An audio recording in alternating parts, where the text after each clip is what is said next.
Natuwa naman siya. Natural sa'yo pagiging songwriter.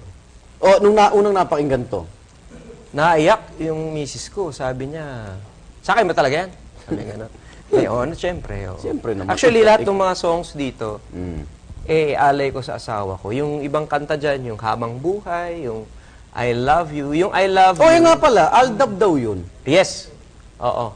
Kasi hindi ko alam kung anong petsa yun, nanonood ako sa Itbulaga. Oo.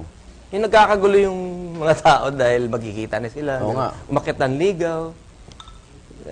Sabi ko, lagi nilang kinakanta ni Alden yung God, God gave me God you. gave me you. Sabi ko, yun ang lagi kinakanta niya. Gawa ko nga ng bago. Parinig nga, anong parinig? I love you. Oh. You are God's gift to me. I love you for showing me the things I could not see. You have given me a chance to be myself again. I'll love you. You are everything to me.